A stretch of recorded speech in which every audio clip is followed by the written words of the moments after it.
तुमने अम्मी से बात की?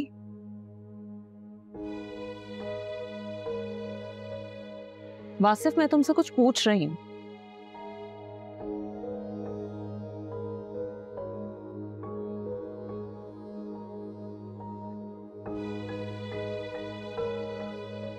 फरत, मैंने अम्मी से कोई बात नहीं की और मेरा नहीं ख्याल कि अम्मी ने कुछ गलत कहा है। और अगर तुम्हें ज्यादा ही मसला है ना तो जाके खुद बात कर लो अम्मी से।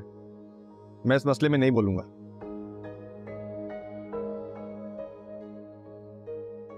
बात सुनो, ये तौलिया बैल्कनी में डाल दो।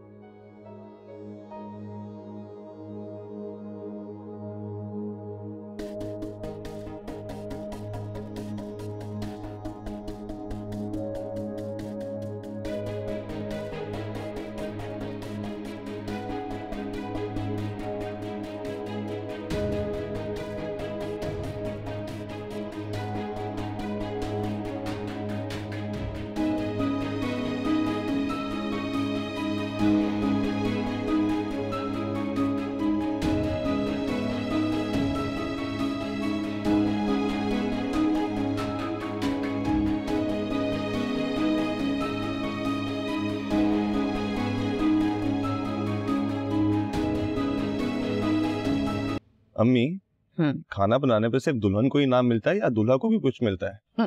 देखो बेटा, दूल्हा का इनाम तो उसकी दुल्हन होती है और माशाल्लाह से अल्लाह ने तुम्हें कैसी प्यारी दुल्हन दी।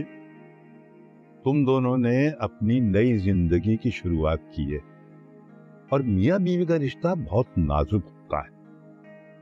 ये बिल्कुल ऐसे ही होता है जैसे एक दूसरे का हाथ पकड़ के पुले सिरात पे से गुजर रहे हो। लेकिन पुले सिरात पे से अगर गुजर रहे हैं और कोई एक दूसरे का हाथ छोड़ दे तो कोई एक नहीं गिरता बल्कि दोनों गिर जाते। तो ये जो जिंदगी है इसमें बहुत से उतार चढ़ाव, बहुत सी आजमाइशें आती हैं। और भाई, मेरे सामने तो बेहतरीन मिसाल तुम्हारी अम्मी है। इस औरत ने मेरे साथ तंगी भी देखी और आसूदगी भी। बल्कि एक वक्त तो ऐसा आया कि घर का खर्चा चलाने के लिए इसे अपनी चूड़ियां तक बेचनी पड़ गई। मगर जब अच्छा वक्त आया तो मैंने दोबारा से चूड़ियां बनवा दी, मगर इसके माथे पे कभी शिकन नहीं आई। चट्टान की तरह मेरे साथ खड़ी रही।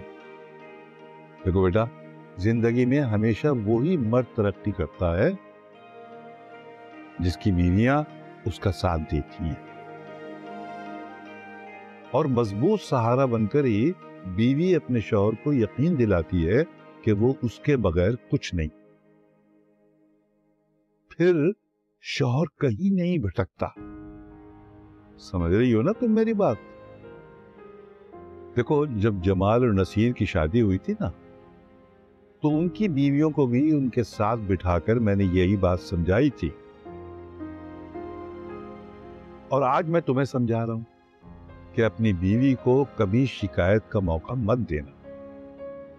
याद रखो, हुजूर सल्लल्लाहु अलैहि वसल्लम का ये फरमान है कि बेहतरीन मर्द वो है जिसका अखलाक अपनी बीवी के साथ अच्छा हो।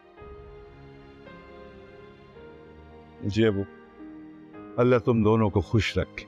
आमीन आमीन।